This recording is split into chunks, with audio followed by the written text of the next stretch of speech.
Welcome back to Unboxed. So, a month ago now, I set out to build a budget Mini-ITX gaming rig. You know, something that costs well under $1,000 US. I was still waiting on a few components for the build, and then I realized I had the Streacom DA2, brand new in box, along with a few other goodies. So my sub $1,000 budget Mini-ITX build ended up coming out at $2,200 US. So yeah, I went a bit off mission on that one. I did promise though that I would eventually circle back and make the Mini-ITX budget build happen. And well, it's only been about 4 weeks, so a little over 30 videos later and it's here. It's not that bad, is it? Anyway, since I've made you wait so long, I'm not going to talk you through all the components now. We'll just roll the build footage and yeah, I'll talk about why I selected these components as we put this little mini rig together. So starting with the case, we have the Fractal Core 500. It was either this or the Cougar QBX. And I do really like the look of the QBX, but I couldn't source one in time and PC Case Gear had a Core 500 handy, so I just grabbed that. In the US, they both cost around $55, so either works for our budget. In terms of capacity, the Core 500 is a few litres larger, but its footprint is only slightly larger due to its design. For a relatively compact Mini-ITX case, it has an impressive spec sheet. It supports up to 2 radiators, can shove a 280mm or 240mm rad in the top, and a 120mm in the rear. Also included are magnetic dust filters, support for full ATX power supplies up to 170mm long, and incredibly up to 7 drives. So, although I've never built inside the Core 500, I am confident it will work well for this build. Moving on to the brains of the operation, and for this we have AMD's Ryzen 5 2600, and right now it costs just $165 US, making it an exceptionally good value all-rounder that'll provide very solid performance for years to come. Not only that, but our Mini-ITX B450 motherboard will support upcoming Zen 2 processors, so this little gaming machine has a rich upgrade path. The only downside here being that 2600 does only come with the Wraith Stealth box cooler, but since I'm not going to overclock the system, I'll just stick with that for now. Perhaps down the track I can modify the system, upgrade the cooler, and do some overclocking, so if you're interested in that, please let me know in the comment section below.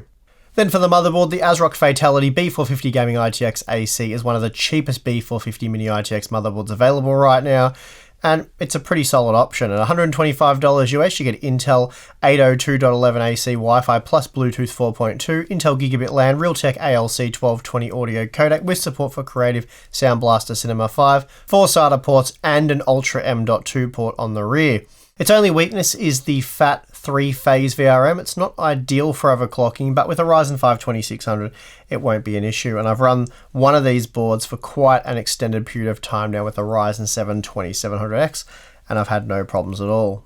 For the memory, I'm recommending G-Skill's Ripjaws 4 series. Their 16GB DDR4 3000 CL15 kit is exceptional value at $110. Still, if you want to save about $20, you can do so by getting a CL17 or 18 kit, but I don't really feel like it's worth the saving, especially not for a Ryzen platform. Then for storage, we have the Team Group T-Force Delta R 500GB SSD, and if you're wondering why I picked this flashy looking SSD, the answer is simple: it's bloody cheap. I was initially going to grab the Team Group L5 Lite 480GB SSD for just $50, but as I was pricing up the build, I found the T-Force Delta R 500GB was selling for just $46 US, making it an insane bargain.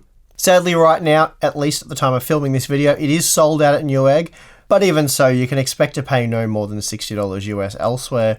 So it's still a great price for a 500GB SSD with a little bit of bling. The drive uses the Silicon Motion SM2258 controller and packs 32-layer TLC-based 3D NAND flash from Micron. So for a 2.5-inch SATA SSD, it's pretty respectable, and for the price, again, it is an incredible buy. Then powering the build is Corsair's CX450M. It's simple but effective, and at just $50, this bronze certified power supply is hard to beat. It's a semi-modular power supply, and although it only offers a 450 watt output capacity, that will be more than enough for this build. Still, if you're at all concerned about this, the 550 watt model costs just $10 more, or the 650 watt model can be had for $20 more. Now, this is of course going to be a gaming system, so we need a gaming graphics card. And the choice here is pretty obvious. For $150 US, you simply can't go past the Radeon RX 570 right now, So we won't. Right now, it is possible to snap up the Gigabyte RX 570 Gaming 4G for $150, but I'd also recommend keeping an eye out for other models, as we have seen some going on sale for $140 and even $130. For this build, I have the slightly more expensive Oros model, which sells for $170. It's a nice card, but I'd probably seek out one of the cheaper models if I'm honest. Okay, so that was a pretty straightforward build. I haven't bothered with any fancy B-roll, any sliding shots, all that kind of stuff, because, well, it looks pretty much like how we started. In fact, well, you can sort of hear stuff rattling around. It's a lot heavier, but you really wouldn't know that I'd built anything in it just looking at it like this, because there's no side windows or anything like that. The I/O shield at the back gives it away, so there you go. I'm not filming this in out of sequence. I'm doing it all in sequence. I've just finished the build. I didn't film this ahead of time with just the case. And look, if we take the top off, you can see the stuff in there. So anyway, I'll just get on with it. Basically, the build is done. I am yet to plug it in and play some games, so I'm keen to do that. But yeah, that's it. It's the base configuration. I did put a second SSD in there, but I'm not including that in the costs. I just put that in there because Team Group were gracious enough to send along 2 of them. And I'll probably use the other one for another build, but I wanted to put it in here anyway. But I think one 500 gigabyte SSD would probably be sufficient for this kind of build. And I do have just the single fan in the rear there. So I haven't put I could put 2 120mm, or I think even 140mm fans in the top. That would obviously improve thermals, push a bit more air through the case. Haven't done that, just wanted to keep the base configuration. I didn't want to add $30 or whatever for extra fans, so just the basic configuration. And, well, I think it's about time we go see how it performs. First up, let's check out Fortnite. Yes, Fortnite. This is a good build for young gamers getting into computers after all, so I don't think there's any harm in checking out the old Fortnite. Anyway, using the high quality preset at 1080p, the frame rate never dipped below 60 FPS in the demanding 50v50 mode, and this was late game with everyone crammed into a small area. For the most part, the frame rates hovered around 70 FPS and occasionally jumped up to around 90 or even 100 FPS. Of course, the most important thing being that the gameplay was extremely smooth, and this made things like aiming quite easy. And this was despite the fact that I was sitting uncomfortably off to the side, giving the camera the best view of the action. Anyway, Fortnite did run great, and with competitive quality settings, you'd be looking at over 100 FPS at all times.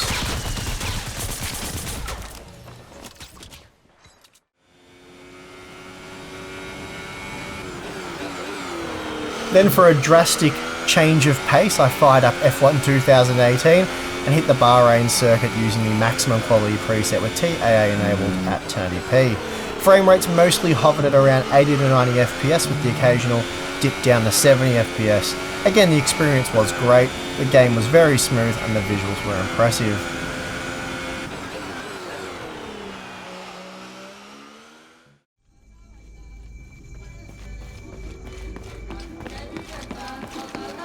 Moving on, Shadow of the Tomb Raider provided this little rig with its greatest challenge yet, and although it couldn't push 60 FPS at 1080p, the performance was still decent, and most importantly, very playable.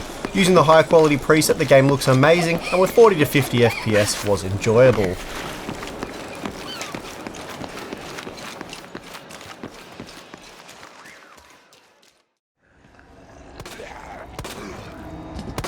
Another great looking game is the recently released Resident Evil 2, and despite the impressive visuals, frame rates using the second highest quality preset mostly fluctuated between 60 to 70 FPS. So good news, you can have the absolute crap scared out of you without any dropped frames.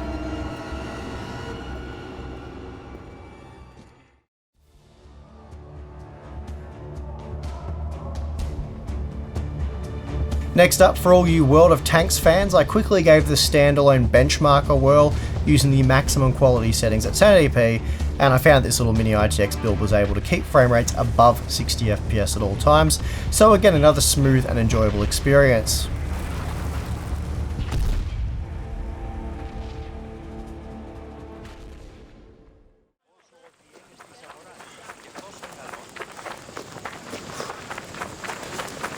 Assassin's Creed Odyssey, like Shadow of the Tomb Raider, mostly played it between 40 and 50 FPS. Also, like Tomb Raider, you don't really need a whole lot of frames in this game to really enjoy it.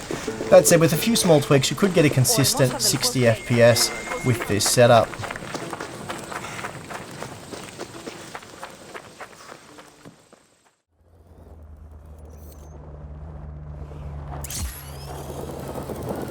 Just Cause 4 is another title where achieving an average of 60 FPS shouldn't be that difficult. Using the maximum quality settings at 1080p saw frame rates in the high 40s when driving around, and then 60 when walking, grappling and gliding around the environment, so pretty decent performance there.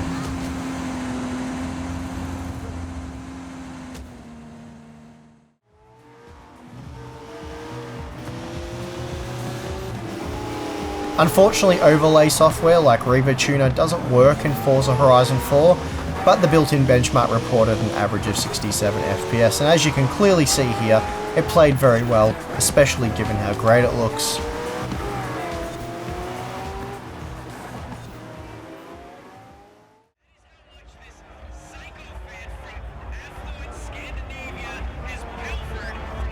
Then lastly, I fired up Hitman, as this isn't a particularly AMD Ryzen friendly title, but I have to say it did play very well. Maxed out at 1080p, the frame rate stayed above 60 FPS at all times, and we're often seen hovering around 70 FPS, so another solid result here.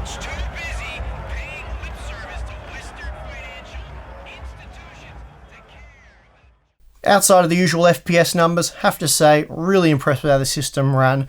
I was very doubtful of how cool and quiet it actually would be, but yeah, it turned out to be very cool and quiet.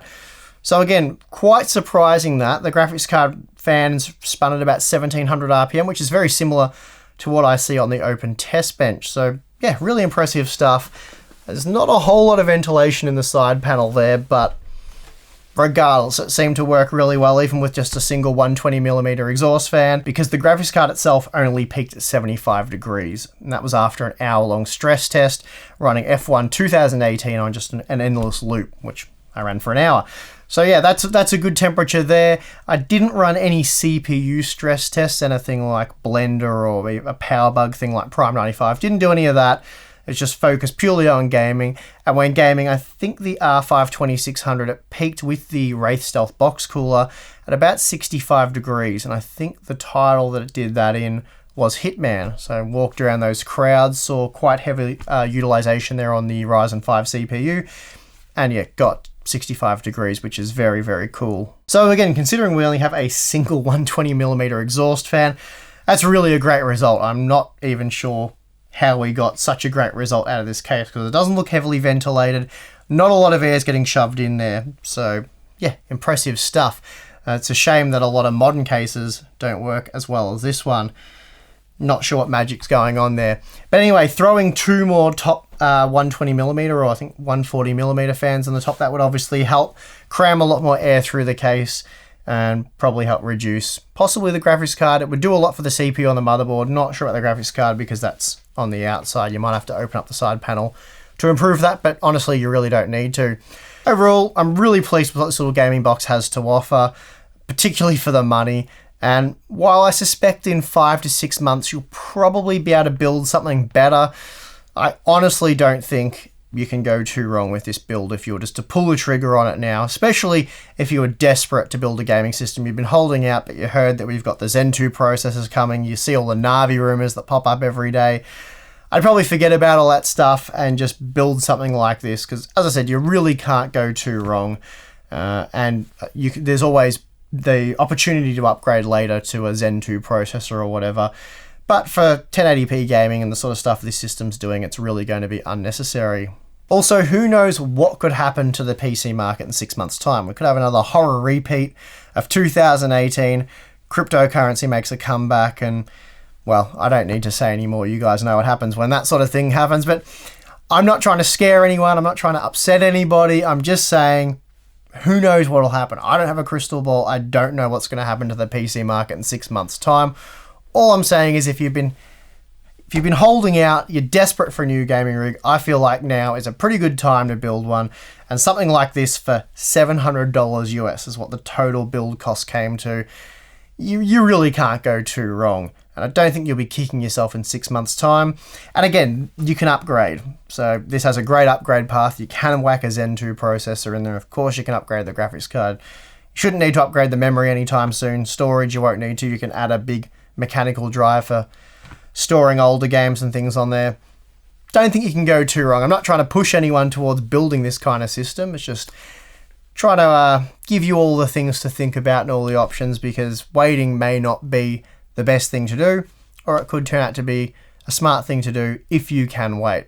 But anyway, sort of rambling on, confusing probably you, myself, so I'm going to end it there. Hope you guys enjoyed this little build. I think it was pretty cool. It's good fun to do something that made sense for once. Yeah, the last build, the last Mini-ITX build was a lot of fun, but at $2,200 US, it probably wasn't that practical. Anyway, that is going to do it for this one. I hope you guys enjoyed the video. Hope you enjoyed seeing the live gameplay. And yeah, if you are going to build something like this, let me know. And if you're going to change any of the components, because you don't have to build exactly this, I highly recommend the CPU and graphics card combo. I think that is really the best bang for your buck.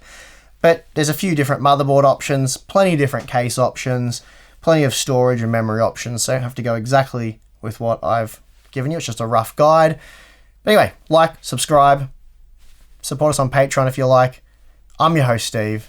Thanks for watching, and I'll see you again next time.